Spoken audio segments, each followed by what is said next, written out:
Nous sommes en 2021.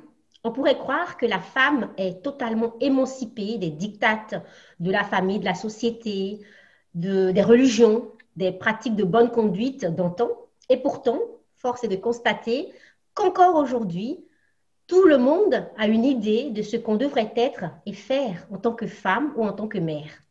C'est le sujet de l'émission d'aujourd'hui et j'ai le grand bonheur d'accueillir Florence pour échanger sur les injonctions que subissent les femmes et les mères.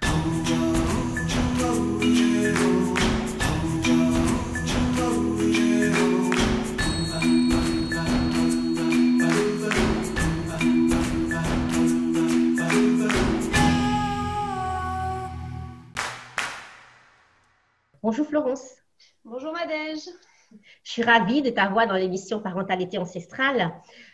Est-ce que tu pourrais te présenter et nous dire un petit peu qui tu es et comment ce sujet te touche, toi? Alors d'abord, merci beaucoup Nadège. Ça me fait très plaisir aussi d'être avec toi pour cette vidéo. Alors, qu'est-ce qui me touche?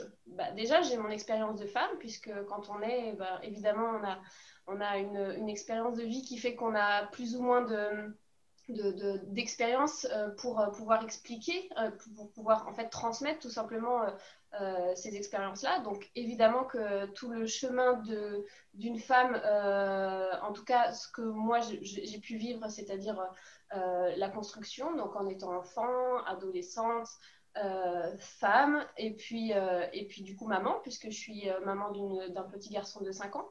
Voilà, donc toutes ces expériences-là que j'ai pu traverser, je peux aujourd'hui les transmettre et aider, accompagner en fait ces mamans-là, puisque j'ai aussi transcendé en fait toutes les problématiques que j'ai pu traverser. Voilà, donc c'est ça qui aujourd'hui me touche par rapport à ton sujet. Merci. Mais justement, tu pourrais nous dire un petit peu ton activité professionnelle, puisque c'est ça qui m'a fait te contacter. Alors oui, c'est vrai que je ne me suis pas présentée. Alors du coup, moi je suis hypnothérapeute humaniste, je pratique l'hypnose humaniste et je pratique le Reiki et des pratiques intuitives également. Et je m'oriente aussi vers la photothérapie puisque à la base je suis photographe voilà, de cœur. Waouh, merveilleux. On a beaucoup de points communs, encore plus que je ne croyais. On aura le temps d'échanger sur ça. Alors moi, je t'invite aujourd'hui dans cette émission, donc dans Parentalité ancestrale, pour parler de ce sujet, de la féminité, de la maternité, parce que, de nouveau, j'ai vu que tu avais une approche qui me touche particulièrement, qui rejoint très, très fort ma propre vision. Nous allons tout de suite commencer par la première partie de cette émission, qui est ce que j'appelle le moment vérité. Il s'agit de choisir en 3 couleurs. Dans la sagesse ancestrale, chaque couleur a un sens. La couleur or représente les valeurs, donc tes valeurs à toi. La couleur noire représente l'expérience, donc ce qu'on a envie de partager, ce qu'on a envie de transmettre. Et la couleur verte représente la nature ou le lien, donc la connexion qu'on pourrait avoir avec les humains, avec l'autre en fait. Et donc, entre ces 3 couleurs, or, noir ou vert, qu'est-ce que tu choisirais? Le vert. Un aide de connexion. Comment est-ce que ta maternité a enrichi, donc a nourri ta vie de femme? Ah, c'est une très bonne question. Alors la maternité, je l'ai vécue avant mon éveil, si je puis dire. Donc du coup, j'ai pris conscience de pas mal de choses après coup. Pendant le vécu de cette maternité, j'en ai des souvenirs évidemment partagés. J'ai eu beaucoup de difficultés sur certains points. Par exemple, mon fils dormait pas. Enfin, dormait pas. En tout cas, faisait très peu de siestes. Par exemple, et ce qui est terrible pour une maman, enfin en tout cas pour moi ça a été terrible parce que j'avais aucun moment de répit et puis pendant la nuit en fait il se réveillait régulièrement. Voilà, donc la maternité m'a permis finalement de vivre une expérience. Donc vivre une expérience qui n'est évidemment, chaque expérience n'est pas que belle ou que mauvaise. Et cette expérience-là, elle m'a fait vivre tout simplement ma relation à l'enfant, ma relation à moi-même, puisque je me suis complètement oubliée en tant que femme. j'ai oublié mon rôle de femme et j'ai complètement, je me suis identifiée à mon rôle de maman. Et évidemment, tout ça, en fait, toute cette expérience-là en lien avec la maternité et même au-delà de ça, avec le papa de mon fils, et aujourd'hui on est séparés, mais ce qui fait partie aussi de l'expérience. Mais voilà, c'est toute une expérience globale sur la relation à la maternité, à la mère, à la compagne, que j'ai vécue en fait dans une sorte de brouillard, si on peut dire. J'étais pas du tout, voilà, j'avais pas du tout conscience de tout ça. Et finalement, bon, je remercie en fait finalement cette expérience parce que je l'ai vécue un peu comme tout le monde, enfin, si je puis dire presque comme tout le monde, puisque aujourd'hui il y a quand même des gens qui s'éveillent. Mais ce qui me permet aujourd'hui, après avoir transcendé, avoir pris conscience de toutes ces problématiques que j'ai traversées, de pouvoir accompagner tout simplement des personnes qui sont aujourd'hui pas éveillées, enfin j'aime pas vraiment ce terme, mais qui n'ont pas encore pris conscience de tous ces mécanismes-là et qui finalement éteint ce qu'elles sont en l'occurrence, puisqu'on parle de femmes. Absolument. Donc, en fait, toutes ces expériences que tu as vécues avec les difficultés avec ton enfant, avec ta séparation, avec ton enfant tout court, le fait que la maternité, parfois, tout à fait, tu n'es pas la seule. Je pense que nous sommes très nombreuses à nous laisser, à oublier la femme qu'on est, à oublier notre identité originelle et à se plonger totalement dans la maternité. Donc, ça a pu enrichir, en fait, la personne que tu es. Je me rends compte que régulièrement, la plupart des personnes que je reçois ici ont vécu ce fait-là, le fait d'être enrichi en fait par le fait de devenir maman, tout simplement. Ça nous ouvre le champ des possibles et ça nous fait contacter des parts de nous qu'on ne voyait pas forcément. Donc, c'est juste passionnant. Donc, merci à toi. Merci. Nous arrivons donc au deuxième moment de cette émission qui est la vision de l'invité. Ici, donc, on revient au thème du jour qui est la féminité, la maternité. Comment est-ce qu'on est soumise à des dictats aujourd'hui? Qu'est-ce qui freine l'épanouissement des femmes et des mères? Et sommes-nous véritablement émancipées? Alors, bien sûr que si on prend conscience de tout ça, on s'émancipe. Donc, il y a certaines femmes qui s'émancipent par rapport à ça. Après, évidemment, quand on n'en a pas conscience, quand on est, tout simplement, quand on est en tant que petite fille, on parle de fille, hein, je ne vais pas parler des garçons, mais en tant que fille, on nous inculque des choses, nos parents nous inculquent des choses, notamment notre mère nous inculque des choses qu'elle a elle-même vécues.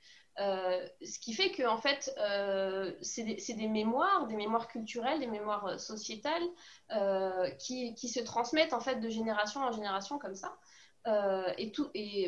Bon, tout le monde est je pense, d'accord pour dire qu'il y a eu quand même le patriarcat, c'est-à-dire que ça a été quand même l'homme qui avait le pouvoir et à travers ça, il y a eu des rôles qui ont été dispersés, enfin voilà, des rôles qui ont été donnés aux femmes. Elles se le sont appropriées, bien sûr, elles se sont acclimatées à ça, et pour elles, c'était tout à fait normal, parce que la société était comme ça, et que voilà. Sauf qu'aujourd'hui, on s'aperçoit, on se rend compte que ces transmissions, quand on en prend conscience, évidemment, que ces transmissions, en fait, elles nous brident, c'est-à-dire qu'elles nous enferment dans des cases qui nous empêche en tant que femme de tout simplement rayonner ce qu'on est. En fait, on nous a placés inconsciemment, hein, toujours sans culpabilité, sans jugement par rapport à nos parents, puisqu'ils ont fait comme ils ont pu, voilà, avec ce qu'ils ont eu. Mais on nous a mis voilà, dans des cases qui font que aujourd'hui, on a, enfin en tout cas moi ce que j'ai vécu, c'est-à-dire que je me suis inconsciemment interdite par exemple à travailler beaucoup parce que j'avais mon fils à la maison et que pour moi c'était terrible en fait finalement. Inconsciemment ça ne se faisait pas de laisser mon fils trop longtemps à la crèche. Fallait passer plus de temps. Voilà, bon, il y a plein de choses qui se jouent aussi par rapport à la vision de ma mère, de son éducation. Voilà, il y a plein de choses qui rentrent en jeu. Il n'y a pas que les mémoires sociétales, mais il y a aussi les mémoires personnelles et tous les vécus qu'ont vécu nos parents, etc. Mais voilà, enfin, c'est énormément de choses. Je pourrais en dire Oui, mais beaucoup. justement, mais je pense que c'est de ça que j'ai envie qu'on parle aujourd'hui. Peut-être qu'on devrait les prendre, on prend les plus évidentes, les plus communes. Donc moi, par exemple, j'ai envie qu'on parle de ce fait-là, de cette culpabilité qu'on peut ressentir en tant que maman. Alors pour moi, la culpabilité, ça vient tout simplement de cette idée qu'il y a le bien et le mal, qu'il y a des bonnes choses et des mauvaises choses. On peut faire des choses correctement ou imparfaitement. Et à partir de là, quand on prend conscience vraiment, pas mentalement, mais dans son corps et dans son expérience, que finalement, tout est juste parce que chacun en fait, chaque femme a son propre parcours de vie et chacune a son identité, son caractère, voilà, chacun est né à une date précise et chacun du coup est unique, enfin chacune en l'occurrence est unique. Et bien sûr qu'on peut pas avoir les mêmes, on peut pas agir de la même manière, exactement de la même manière qu'une autre maman, parce Ce qu'en serait fait, triste d'ailleurs, voilà, ce qui serait triste. exactement. Donc du coup, en fait, c'est ça qu'on recherche. On recherche, mais c'est aussi là, dans cette transmission de l'éducation parfaite qu'il faut atteindre. Voilà, partout, on nous dit il faut faire ci, il faut faire ça, etc. Enfin, c'est comme si c'était des recettes finalement. Et ce qui crée en fait chez la maman une énorme culpabilité. En tout cas, moi, c'est ce que j'ai ressenti. Dès qu'on met notre enfant devant un écran, enfin en tout cas moi, c'est plus possible, je le vis hyper mal parce que tout simplement on nous transmet que c'est ça et pas ça, ou ça ou pas ça. Non, c'est juste en fonction de soi et de ce qu'on ressent et de notre fusion avec notre enfant. Tout à fait. Et toi, Florence, à quel moment est-ce que tu es sortie de la culpabilité? Donc, tu disais qu'au début de ta maternité, tu étais un peu dans le brouillard. À quel moment est-ce que tu es sortie? Comment ça s'est passé? Comment s'est passé ton éveil et cette ouverture que tu as aujourd'hui par rapport à ton rôle de femme et de maman? Alors, c'est un moment qui, je sais, enfin, c'est un tout, hein. C'est pas seulement le côté maternité qui m'a fait enfin, qui m'a éveillée, qui m'a créé un déclic dans tout ce que je vivais. C'est une globalité. Je suis arrivée à un moment de ma vie où, au niveau professionnel, j'étais dans le social. Je travaillais comme médiatrice culturelle dans une association avec des enfants. Et, donc, il y a eu ce côté professionnel où j'ai été très déçue par le social. Donc, j'ai quitté le social, pour faire bref, hein, je ne vais pas raconter ma vie en détail. Mais il y a aussi eu le décès de mon frère, qui avait un an de moins que moi, et voilà, qui était malade, qui avait été diagnostiqué schizophrène. Et donc, voilà, de par les conséquences de cette maladie, il est décédé. Je crois vraiment que ça a été ce déclic-là, en fait. Le déclic de décès de mon frère, puisqu'après après son décès, quelques jours après, en fait, un papillon est arrivé. Donc, c'était en plein mois de novembre. Hein. Un papillon qui est arrivé de la maison, de l'intérieur de la maison. Et j'ai su instinctivement que c'était lui, en fait. Enfin, en tout cas, que c'était un message quelque chose de fort, de puissant. Je l'ai vécu en plus avec mon fils qui était là. On a interagi avec ce papillon-là pendant 15 minutes. Voilà, bon. C'était tellement. Je l'ai pris en photo, il est monté sur mes mains. Même pour le faire partir, je suis partie dehors et il ne voulait pas partir en fait. Donc j'ai su tout de suite dans tout ça que c'était pas juste un papillon classique. Voilà. Et je crois que c'est vraiment ce déclic-là. et après, j'ai cheminé par rapport à ça. Je me suis un peu plus, je me suis formée en soins énergétiques. Je me suis un peu plus reconnectée à cet invisible, en fait, tout simplement, à cette intuition. Voilà. Waouh, j'ai des frissons avec ta rencontre avec ton frère. C'est vrai que c'est un énorme déclic, perdre quelqu'un. Donc, revenons à notre sujet, féminité, maternité, donc les dictats subis par les femmes et les mamans. Comment peut faire une femme qui, aujourd'hui, se rend compte, peut-être en nous écoutant, qu'elle a beaucoup de points dans sa vie de femme ou de maman. Et moi, je parle de la femme, en fait, je parle toujours de toute sa vie, parce que tout est lié, en fait. C'est d'ailleurs ce que tu nous fais comprendre aussi, que ce soit ta vie professionnelle, ta vie personnelle, ta vie intime ou ta vie de maman. Ce ne sont que des extensions de soi, donc tout part de soi et tout est lié. Parce que dans notre société, on aime beaucoup séparer l'être humain comme si on était des individus. C'est mon nouveau mot que j'utilise depuis quelques semaines, alors qu'on est indivisible puisqu'on on est toujours soi. Et donc, comment est-ce qu'on fait quand on se rend compte qu'on est face à des limitations, qu'on n'est pas libre d'être soi? Moi, j'ai des personnes que j'accompagne dans leur vie de maman qui me disent, en fait, je me rends compte que quand je suis seule avec mes enfants, ça marche bien. Mais dès que ma maman ou des amis, certaines amies sont présentes, je ne suis pas la même. Je n'arrive pas à être la même parce que quelque part, c'est une sorte de peur du regard de l'autre. C'est aussi on sent très fort à l'intérieur, par exemple, le regard de sa mère, c'est quelque chose dont on devrait apprendre à se détacher dans l'adolescence, mais beaucoup de femmes ne le font pas parce que, voilà, pour différentes raisons. Qu'est-ce qu'on peut faire pour toi, selon toi, quand on se réalise qu'on est limité et on rêve de liberté, en fait? La première des choses, je crois, c'est de s'interroger sur est-ce qu'on prend soin de soi, est-ce qu'on porte intérêt à soi, c'est-à-dire est-ce qu'on prend le temps, par exemple quand on a un enfant en jeune âge, en plus jeune âge, est-ce qu'on prend le temps d'avoir, que ça soit 15 minutes, 20 minutes, un temps pour soi, juste pour soi, à lire, à dessiner, voilà, à faire ce qui nous fait vibrer tout simplement. Ou même plus tard, les enfants sont partis, est-ce qu'on prend le temps de faire ce qu'on a envie de faire et non pas ce qu'on pense pouvoir faire, mais ce qu'on a envie de faire. C'est la vraie question en fait à se poser. Et si on ressent que justement il y a une sorte de blocage, une sorte de frein à ne pas pouvoir faire ce qu'on a envie de faire ou ce qu'on a aimé dans notre vie avant toutes ces problématiques, enfin voilà, tout ce qui est en nous, ce qui nous a toujours fait vibrer ou ce qui nous fait vibrer à l'instant présent, si on sent qu'il y a un frein, si on sent qu'on s'interdit quelque chose ou on nous l'interdit, ou voilà, c'est là qu'il faut se poser la question et du coup aller chercher des solutions auprès de thérapeutes, auprès voilà, de personnes qu'on connaît, parce elles peuvent nous apporter aussi des solutions.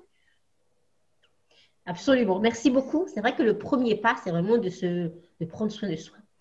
Et c'est très bien que tu en parles parce que comment est-ce qu'on prend soin de soi en tant que femme? Mais oui, mais c'est une question qui revient souvent parce que beaucoup de personnes pensent que prendre soin de soi, c'est prendre soin, voilà, tout de suite, elles pensent aux soins de beauté esthétique, alors que c'est tellement plus vaste que ça. Est-ce que tu pourrais nous en parler? Alors, les soins esthétiques, etc., oui, c'est prendre soin de soi aussi. C'est très important, surtout pour des personnes qui sont très speed, qui prennent justement pas soin d'elles. Ça peut être très important aussi pour des personnes qui sont beaucoup dans le mental, qui sont beaucoup dans la réflexion, ça tourne, ça tourne, ça tourne. Et du coup, voilà, le rapport à son corps, les massages, la marche, le rapport au sport, ça fait revenir en fait dans son corps. Ça permet en fait de partir de voilà, de Et la descendre. tête? Voilà. Descendre, de s'ancrer, comme on appelle ça. Après, il y a évidemment d'autres façons. Ça, c'est quelque chose qu'on peut faire tous. Voilà, on n'a pas besoin d'aller voir un thérapeute pour aller faire du sport, pour aller... Voilà, donc ça, c'est quelque chose qui peut être fait par tout le monde. Après, les pratiques, bien sûr, pour aller vraiment au fond de soi et vraiment modifier, aller chercher en fait tout ce qui peut nous freiner et tout simplement aller chercher l'épanouissement en tant que femme l'épanouissement en tant que mère, l'épanouissement en tant que professionnelle aussi. Ben ça, évidemment, il faut faire appel à des professionnels, puisqu'il y a des choses même moi, en ayant des pratiques d'hypnose, j'ai été voir des thérapeutes parce qu'il y a des choses qui sont trop lourdes, dans lesquelles on veut rester aveugle. On ne veut pas les voir, tout simplement parce que ça fait mal en fait d'aller soulever en fait toute cette mélasse. Et donc du coup, bah, il faut l'appui d'un thérapeute. Donc peu importe le thérapeute, il y en a plein. L'essentiel, c'est d'aller vers quelque chose qui nous appelle et de trouver la personne qui nous inspire tout simplement. Tout à fait.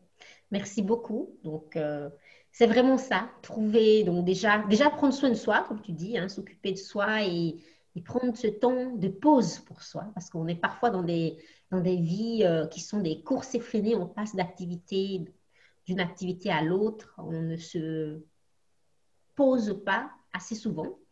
Et puis, se faire accompagner quand on a des vrais blocages et quand on sent vraiment qu'on n'y arrive pas seul. Et réaliser vraiment au plus profond de soi que se faire accompagner, parce que moi, j'ai beaucoup de personnes qui m'ont dit, oui, ça fait des années et je n'ai pas osé passer le pas. Ça voudrait dire que je ne suis pas capable, que je suis faible, que je ne suis pas bonne. Encore une fois, hein, on est toujours confronté aux mêmes problématiques. Suis-je une bonne femme, une bonne fille, une bonne mère, une bonne professionnelle? Suis-je assez? Pourquoi est-ce que les femmes, à ton avis, se sentent pas assez? Moi, je remarque beaucoup de personnes qui ne se sentent pas, elles ne se sentent pas assez quelque chose, pas assez, donc justement, pas assez, en tout cas, elles ont des exigences par rapport à elles-mêmes et c'est très, très féminin ça en ce moment. Qu'est-ce que tu en penses, toi? Alors, bah, c'est lié à la comparaison, se comparer aux autres. Bah, c'est l'éducation, enfin voilà, la société dans laquelle on a grandi, qui fait qu'on bah, on se compare aux autres, on essaie d'être le meilleur, on veut surtout pas être la moins bonne. Voilà, on se compare et on essaye de tirer l'épingle du jeu, si je puis dire, pour être la meilleure, tout simplement, être la plus reconnue, la plus vue, être la plus aimée socialement. Voilà, j'ai envie de dire, c'est le fonctionnement de cette société-là, qu'on soit femme ou homme, je crois que c'est le même processus. Après, c'est évidemment vécu de différentes manières, puisqu'on n'a pas les mêmes énergies en tant qu'homme et femme, mais voilà, en tant que femme, j'ai envie de dire, c'est presque normal en fait de vivre ça. C'est dans notre nature humaine en fait. Et après, bah, c'est de transcender ça, c'est-à-dire que pour être vraiment soi-même, pour être vraiment libre, il faut se détacher de tout ça, de ces comparaisons, etc. Ça, c'est un vrai travail en profondeur par rapport à sa vie, par rapport à la vie de sa famille, par rapport à la société. C'est un vrai travail de fond. Oui, Mais une fois qu'on a déconstruit, on peut voir la vie d'une autre manière et du coup, en tout cas, moi, c'est ce que j'ai vécu, notamment par rapport à Internet. C'est vrai que c'est très, très. D'ailleurs, je te remercie parce que c'est la première vidéo que je fais, la première interview que je fais. Et ça a été un véritable. C'est un véritable travail. Ça fait plus d'un an que je me dis il faut que je fasse des vidéos en ligne, etc. Mais c'est vraiment un vrai travail en fait. Pour certains, il y en a d'autres, c'est plus ciné, mais euh, parce qu'on est tous justement, ce regard de l'autre aussi fait que il faut se détacher de tout ça. Et donc du coup, ben, ce travail-là, enfin en tout cas pour ceux qui le ressentent, moi je me suis libérée de tout ça. En tout cas, je suis en processus. Je dis pas que tout est tout est clean, mais je suis en processus pour justement voilà, libérer et puis être tout simplement moi, sans me regarder, voilà, sans me juger, puisque c'est important aussi d'avoir de la compassion pour soi. tout à fait. Donc, C'est voilà. le jugement de soi et le jugement des autres. C'est vrai que ça fait beaucoup, quoi, beaucoup de jugements. Et on revient encore une fois, une dernière fois, sur le thème du jour, féminité, maternité. Comment est-ce que, donc tout à l'heure, tu as parlé du patriarcat.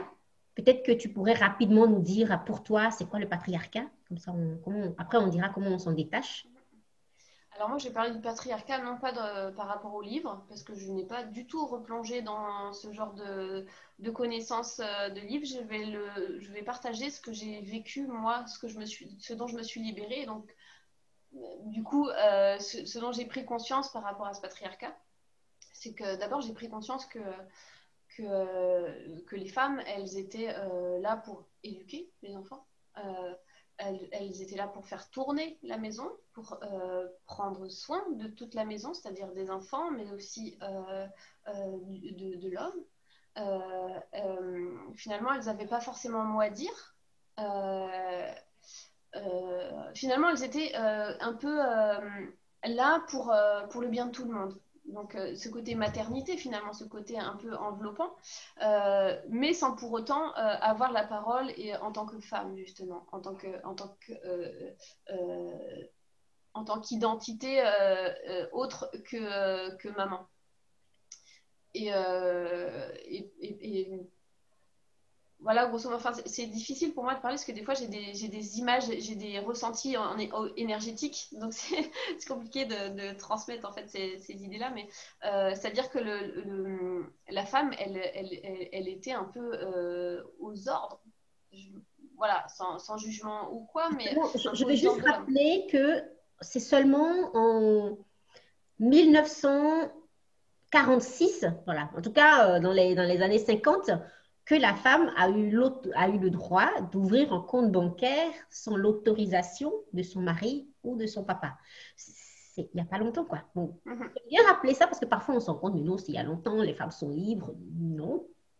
Voilà, Mais, juste une parenthèse. oui, voilà, puis bah, même au niveau de l'école, c'est-à-dire que les femmes, en fait, l'intérêt, c'était pas les études, en fait, c'était surtout apprendre à cuisiner, apprendre à repasser, apprendre à s'occuper d'enfants. Et l'homme, il était, enfin, le petit garçon était poussé, en fait, à faire des études longues, etc. Enfin, en tout cas, avoir un bon niveau scolaire et donc un travail correct pour ramener l'argent à la maison. Euh, donc voilà, enfin, le patriarcat, c'est un peu cette idée-là, cette idée que la femme, elle a été résumée en quelque sorte à la maternité et à son rôle de maman. C'est un peu ça pour moi. Un petit peu ça. Et comment, donc, alors il y a eu les féministes hein, qui se sont vraiment battues pour que les femmes puissent avoir les mêmes droits que les hommes. Donc aujourd'hui, je pense qu'il y a une loi qui a été votée, par exemple, c'est en 2006, la loi sur l'égalité des salaires, 2006. Et alors il y a plein de dates comme ça qui sont symboliques, mais qui sont importantes que les femmes devraient connaître, en tout cas, pour, à mon avis, pas pour rentrer dans la lutte, parce que moi je suis contre la lutte, enfin contre. Je suis contre rien, moi. Je veux dire, ce n'est pas de se battre, on prend les armes, on va lutter contre les droits, pour les droits des femmes, mais c'est vraiment de prendre conscience de ce qui a été, de ce qui est, et d'en tirer la leçon, en fait. Qu'est-ce que nous, on fait aujourd'hui? Parce que très souvent, enfin, moi, mon constat, c'est que les féministes ont fait énormément bouger les droits des femmes, mais la féminité, moi, je trouve que ça en prend un coup. Du coup, alors, on est là, comment est-ce qu'on trouve une féminité juste? Qu'est-ce que c'est quoi être une femme aujourd'hui? Et donc, alors c'est une question qu'on ne répond pas comme ça. C'est tout un cheminement, de nouveau, encore une fois. Mais ça vaut la peine de se la poser. Et toi, Florence, où est-ce que tu en es par rapport à ta féminité? C'est quoi, toi, être une femme libre, rayonnante, vibrante, vivante? Qu'est-ce que c'est? Waouh, la grosse question. c'est le but ultime. euh, déjà, c'est se libérer évidemment de toutes les blessures intérieures. Puisqu'on ne peut pas être une femme pour être une femme, pour être libre, au-delà d'être une femme, pour être libre tout simplement, il faut se libérer, enfin en tout cas il faut, j'aime pas le il faut, je vais essayer de l'enlever. C'est pas évident la Il langue. serait bon, il serait bon de se libérer. Non, en tout cas moi ce que j'ai mon parcours, c'est que j'ai libéré en fait toutes ces blessures, en tout cas une grosse partie. J'espère que j'en suis quand même presque à la fin. On n'est jamais trop sûr, donc voilà. j'ai libéré en tout cas le maximum en lien avec des blessures personnelles, donc tout ce que j'ai pu vivre dans ma vie qui m'a blessée, donc que ça soit dans des relations amoureuses, dans ma relation en tant que maman, donc ma relation en tant que femme, ma construction en tant qu'adolescente, puisque l'adolescence c'est la construction de l'identité. Donc voilà, c'est aussi la construction par rapport le rapport à son corps, le rapport à l'autre sexe, donc le rapport à l'homme, voilà, le rapport à sa mère qui est aussi important, le rapport à son père. Voilà, c'est toutes ces interrogations sur les liens qu'on peut avoir aussi avec notre famille d'origine. Il y a aussi le lien, forcément, les mémoires familiales, les lignées familiales. Donc, pour être libre en tant que femme, il faut aussi se libérer de toutes les blessures de femmes de notre famille, puisque ça se transmet en fait dans les inconscients, les traumatismes se perpétue. Donc, tout ça, il faut aussi le libérer. Oui, observer cette loyauté familiale. Tout à fait. Il faut le libérer. Alors, il faut le libérer de plusieurs façons. Il faut le libérer alors moi, je travaillais beaucoup en hypnose, hein, le libérer aussi dans l'esprit, donc c'est-à-dire modifier en fait l'inconscient. Modifier l'inconscient, tout simplement les mécanismes, mais aussi aller travailler sur les mémoires du corps, parce que le corps a enregistré, donc il y a de multiples façons de se libérer. Il y a aussi, du coup, pour être une femme libre, tout simplement, il faut se questionner sur ce qu'on a envie. Donc, toujours, hein, on en revient toujours à cette question essentielle, parce qu'on peut très bien être une femme heureuse et libre en n'ayant pas tout libéré aussi. Hein. Ça dépend de ce qui nous appelle au fond. Est-ce qu'on se sent heureuse, tout simplement, c'est la question. Voilà, c'est une question fondamentale. Et c'est ça. En fait, ça part de là. Comment est-ce que moi, je me sens dans ma vie? Si ce que je vis me convient, vraiment, hein, je ne parle pas d'une façon superficielle, évidemment, c'est en profondeur qu'il faut aller voir, c'est OK. C'est aussi pour ça, moi j'ai une maman qui est très féministe, gynécologue, qui, voilà, elle a été vraiment, son cheval de bataille était vraiment la libération des femmes, les mêmes droits que les hommes. J'ai été nourrie par ça, qui a fait que j'ai vécu qu'elle n'était pas une maman très présente. Voilà, elle avait surinvesti dans son travail et pas assez dans sa maternité. Alors, c'était intéressant pour moi, quand j'étais en burn-out, de réaliser que, en fait, tous mes choix ont été faits contre sa posture. Moi, je suis restée à la maison pour mes enfants, donc j'ai décidé de prendre un congé maternité très, très long pour être vraiment là. J'ai allaité très longtemps, j'étais très présente. Et quand je me suis rendu compte, ah oui, je fais ça pour vraiment repousser le modèle maternel que j'ai reçu, s'interroger en fait. Est-ce que ça me convient vraiment, vraiment, ou est-ce que je le fais juste contre? Mais c'est un chemin personnel. Je dis ça par là parce que moi, dans ma famille, j'ai eu une personne enfin ma soeur, qui a fait comme notre femme, elle allait travailler très vite, hein, comme c'est obligatoire en France, enfin obligatoire. En général, voilà, le congé de maternité, c'est 3 mois et après, on travaille, quoi. Donc, elle a fait ce choix-là. Et donc, malgré tout le travail que j'avais fait sur moi, ça a été de m'interroger, comment est-ce que je me sens par rapport à ça? Et c'est vraiment chaque personne qui devrait s'interroger. Est-ce que mon choix, ce choix d'allaiter ou pas, peu importe, il n'y a pas de juste ou bon. Alors, évidemment, je suis pour l'allaitement maternel. Donc, pour moi, le lait maternel, c'est vraiment le meilleur, enfin, c'est le lait parfait pour l'enfant, idéal. Donc, je suis pour l'allaitement maternel. Mais encore une fois, si une personne se sent profondément mal d'allaiter, qu'elle n'allaite pas. Donc, il n'y a pas de bon, de mauvais. Il y a juste à s'écouter et à écouter sa vérité, ce qui est là. Donc, voilà, moi, je suis très, très contente de cette conversation qui, je pense, donne plein de pépites pour reprendre du pouvoir sur sa vie de femme et de maman. J'ai vraiment été ravie, Florence, de tous tes partages et toutes les fenêtres que tu ouvres sur ces réflexions. J'espère que celles qui nous regardent puissent piocher un petit peu ce qui résonne en elles et qu'elles puissent entamer un chemin. Donc, juste un petit chemin de reconnexion à notre essence de femme et de maman.